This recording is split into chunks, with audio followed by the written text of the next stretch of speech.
pessoal, a família é de suma importância para a educação dos filhos. Projeto de formação e construção de cidadãos éticos começa dentro de casa. E pensando dessa forma, hoje iremos debater sobre a importância da família no processo de independência da pessoa com deficiência. Para esse tema, vamos conversar com Rosilene, diretora da APAE e pedagoga, e Rosinilda, assistente social da APAE, além da doutora Margarida Mota, ex-professora universitária e presidente da APAE em Campina Grande, na Paraíba. Inicialmente, eu gostaria de saber, considerando que a intervenção no processo de adaptação e cuidado das pessoas com deficiência deve começar ainda na infância, como deve acontecer a participação familiar nesse processo? Como deve acontecer a participação familiar da intervenção da pessoa com deficiência, já que esse processo deve começar ainda na infância? Pode ser? Boa tarde, é um prazer estar aqui engrandecendo esse momento. O processo de intervenção, a gente sabe que começa realmente até na gestação, né? Porque a gente tem a questão do pré-natal. O que é que a gente resgata aqui na PAI quando a gente recebe a família? Se essa criança que está chegando para a gente foi uma criança desejada, foi uma criança que a mãe teve uma assistência na gravidez, isso é importante, né? Porque a gente recebe casos onde, na própria gravidez, a mãe tenta até, digamos, abortar a criança. Então, às vezes, tem uma criança sequelada, a gente não sabe identificar a causa, às vezes elas negam. Mas aí, na intervenção do profissional, até na hora do parto, a gente começa a resgatar essa história. Foi uma criança que chorou? Foi uma criança que teve um parto natural? Então, é muito importante a primeira infância, nas primeiras horas do nascimento, até idade escolar. Porque, às vezes, a sequela de uma gravidez não desejada, de uma criança que não teve assistência no parto e teve uma sequela, digamos, né?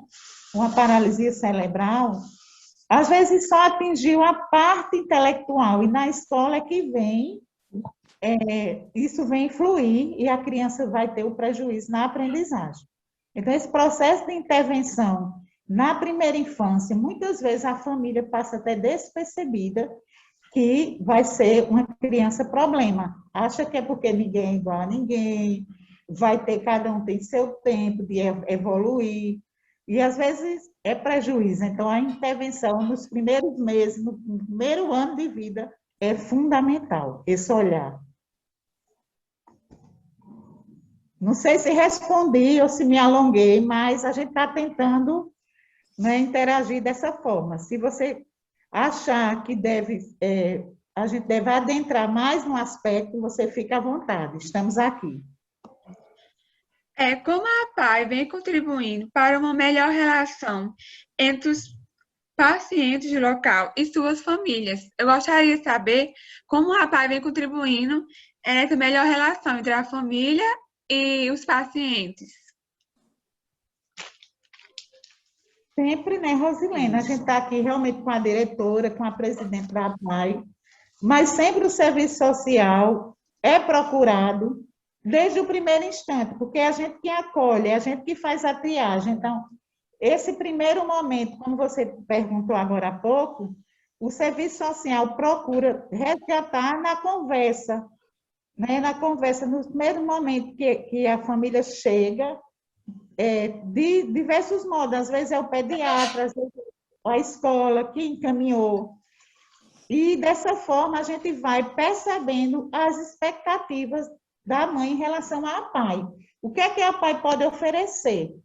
A gente sabe que a gente não tem todos os serviços, né, Rosilene? Daqui a pouco vai falar a doutora Margarida também. A gente trabalha com a equipe mínima de profissionais. Então, fica até a desejar para que a criança tenha um pleno desenvolvimento, quando a gente não tem os profissionais para realmente dar esse suporte. A gente precisa de mais fonoaudiólogos, A gente precisa de um neurologista mais acessível, de uma terapeuta ocupacional, a Rosilene está aqui lembrando.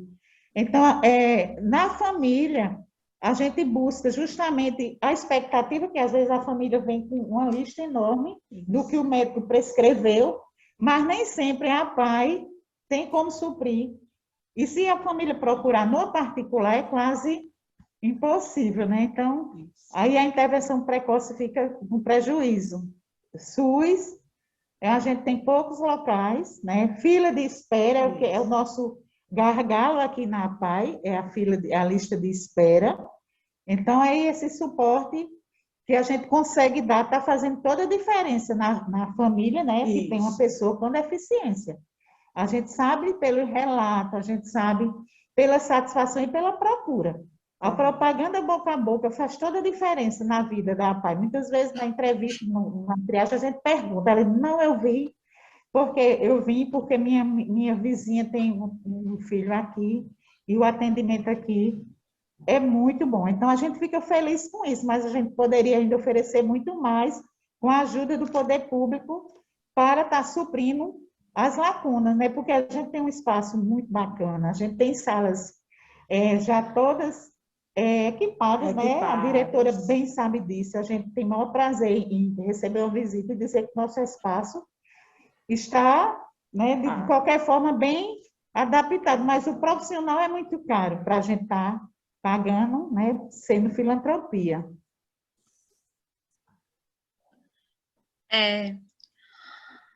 Sabendo que muitas vezes existe uma superproteção por parte da família, principalmente por parte dos pais da pessoa com deficiência, como lidar com esta situação, de modo a conseguir um equilíbrio entre ambos? Como a gente sabe que tem essa superproteção por parte da família, né, principalmente dos pais da pessoa com deficiência, quando a pessoa com deficiência começa a crescer na vida, na adolescência, depois na vida adulta, e como é que a gente pode lidar com essa situação, né? Como é que os pais e a pessoa com deficiência, ela vai lidar com essa situação, melhor lidar, de modo a conseguir um equilíbrio, tanto para a própria pessoa que tem uma deficiência, como para a família dela. Bom, é assim, situação bem delicada. Aqui a gente começa falando desde o filho desejado, né? Que é o processo do luto. A família espera um filho e ele vem diferente, né? Ele não é o filho desejado, porque ninguém quer ter um filho com deficiência, né? E assim, na maioria das vezes, as mães têm que deixar de trabalhar para cuidar daquele filho, porque ele vai ter que ser levado para as terapias. Realmente, né, na maioria das vezes, é a mãe que assume esse papel. Então, no decorrer da vida da criança, vai ficar adulto, né? Assim, sua pergunta, como fazer nas diversas etapas do desenvolvimento humano. Aí vem aí a puberdade, vem aí a sexualidade, que é bem complexo. Quando você começou a formular sua pergunta, eu pensei no profissional aqui de suma importância, que é a psicóloga, né? A gente, enquanto assistente social, a gente busca entender, ajudar, procurar estratégia para ajudar a família como um todo. E a psicologia entra, que a gente tem ótimos profissionais aqui, diga-se de passagem, que ajuda justamente nesse processo do desenvolvimento da pessoa com deficiência, porque aí vem as descobertas, né? Em cada fase, aquela criança que está se transformando, né, numa menina, que está se transformando numa mulher, num menino que está se transformando num homem, e a família acha que até a questão de ser aquele peso nas finanças, né? Aí é onde entra outras questões também. Eu não sei se eu estou te respondendo a tua pergunta, mas o que veio muito na minha mente quando você perguntou foi justamente essa questão. Que se a família não tiver por trás uma instituição para orientar, para dizer o que é certo, para falar dos direitos, essa pessoa com deficiência vai ficar muito mais com deficiência, porque a família é fundamental. E muitas vezes a família super protege, a família tem medo de dar autonomia à pessoa com deficiência, achando que essa proteção é bom e não é. A gente sabe que vai prejudicar e essa deficiência vai ficar muito mais notável, porque a pessoa vai ficar cada dia mais incapaz. E a psicóloga, através de grupos, rodas de conversa, de atendimentos que agora até online está funcionando, né? Ela vem nos ajudar a dizer para essa família que a pessoa com deficiência tem os mesmos direitos, tem os mesmos prazeres sexuais. Aí vem toda uma questão dessa família, como vai aceitar? Muitas vezes a família não aceita, a família acha que vai ser um eterno bebê, e a gente sabe que não é. É aí onde a PAI também contribui para que as famílias tentem, pelo menos, fazer esse cordão umbilical ser um pouquinho quebrado, para que essa pessoa com deficiência tenha seus direitos garantidos. É essa a missão da APAI, garantir os direitos da pessoa com deficiência. E a família, às vezes, é um entrave, porque a família diz, não, mas coitadinho, já tem essa deficiência, não vai conseguir. E os profissionais, principalmente a psicóloga, através da escuta, vê os desejos da pessoa com deficiência e tenta conscientizar a família, a gente não pode impor, né? Mas tem os avanços sim, e no relato a gente pode perceber que eles são mais felizes quando a família acredita e colabora no processo. São dois aspectos ou duas posturas que a família pode assumir que são altamente prejudiciais para a pessoa com deficiência. Ou ignorar o filho, deixar de lado sem dar a ele a assistência que ele precisa. Isso, graças a Deus, está mudando. Antigamente não se sabia, as famílias às vezes tinham um filho com deficiência e ninguém sabia, porque ele vivia tão escondido, tão ignorado, que era ali como ele não tinha realmente uma participação na vida social, na vida da família. Então, essa postura da família é altamente prejudicial. E há o outro lado, que é exatamente isso que Romilda falou agora, da superproteção. Todas as duas posturas são prejudiciais ao ser humano como um todo e à pessoa com deficiência de forma mais significativa. Então, a gente procurar esse equilíbrio é realmente muito importante. Certa vez, uma mãe exigia de um filho, filho com deficiência, uma disciplina lá, e eu, inadvertidamente, disse à mãe, por que você é tão rigorosa com fulano? E ela me disse, o mundo não tem espaço para pessoa com deficiência. E se, além de deficiente, ele for mal educado, aí é que o mundo vai rejeitá-lo. Então, a família precisa adquirir, isso não é fácil, mas adquirir esse equilíbrio, essa sabedoria de dar o espaço ao seu filho deficiente, mas também exigir que ele tenha posturas adequadas à sua socialização. Então, é muito importante o trabalho. A PAI trabalha com a pessoa deficiência, mas trabalha muito mais com a família, porque a família é fundamental no desenvolvimento dessa criatura que precisa realmente de atitudes e de posturas especiais. Vou fazer uma pergunta, dona Margarida. Gostaríamos de saber como se estabeleceu a sua relação com as famílias e os usuários da APAE, considerando que a senhora é uma das fundadoras da instituição em Campina Grande. Como se deu essa sua relação ao longo dos anos com os familiares dos pacientes da instituição? Só corrigindo aí, é que eu não sou das fundadoras, eu fiz parte da equipe que colocou a APAE para funcionar, porque, na realidade, ela foi criada, foi constituída, mas não funcionou. Ficou 10 anos somente no papel. Então, um grupo que se reuniu para colocá-la em funcionamento, eu fiz parte desse grupo de vitalização, de funcionamento da APAE. Eu não fui fundadora. A relação é uma relação bastante proveitosa, não é? A administração, ou a gerência, a gestão da APAE como um todo é formada por pais e amigos fazendo jus ao seu nome, e, como pais, eles estão dentro da instituição, acompanhando o nosso trabalho, dando sugestões, participando da gerência, da administração, e nós procuramos trazer o máximo essas famílias para o cotidiano da instituição, porque, na realidade, a instituição é voltada para essa família, e as famílias precisam ver a PAI como um espaço seu, um espaço em que ela pode dispor e ela deve dispor, ajudar e procurar o melhor para a instituição, que resulta na melhoria do atendimento ao seu próprio filho. Para finalizar, como as famílias podem incentivar a autonomia das pessoas com deficiência no dia a dia? Mas podem algumas dicas para que elas possam incentivar a autonomia da pessoa com deficiência.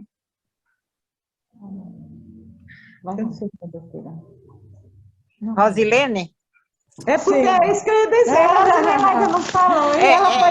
Rosilene, vê aí. Boa tarde. Veja bem, uma forma da gente incentivar as famílias precisam saber que esses sujeitos, eles têm condições de desempenhar as atividades sozinhas. Muitas vezes a família faz aquele papel que cabe à pessoa com deficiência fazer. Então, quando eles são orientados, primeiro a família precisa acreditar que eles são capazes, certo? Essa é uma das maiores dificuldades, como já foi frisado aqui. Então, aqui na PAI, as assistentes sociais também dão esse suporte às famílias para que elas possam dar autonomia a esses sujeitos. Então, aquilo que ele é capaz de fazer, deixa ele fazer, acreditar, mesmo que ele não faça. Lento, né? É um processo lento, com certeza é um processo lento, mas eles são capazes. Como, por exemplo, apanhar um ônibus sozinho. A gente percebe a angústia das mães quando há uma orientação. Óbvio que você não vai pegar seu filho, dizer, não, vá sozinho para a PAI. Não é assim, mas treinando, há todo um treinamento para que isso possa acontecer. Então, as famílias precisam acreditar que eles são capazes, porque se a família não dá essa oportunidade, como é que a comunidade, a sociedade vai, digamos assim, respeitar esse sujeito? A gente pode até utilizar essa palavra, certo? Então, dar autonomia para esses sujeitos e acreditar que eles são capazes.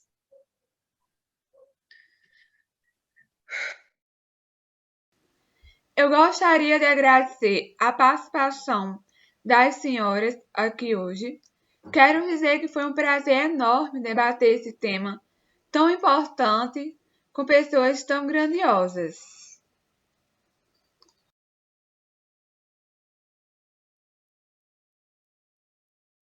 Demais. Vamos retornar para a doutora Margarida, para ela fazer as considerações finais. Doutora Margarida.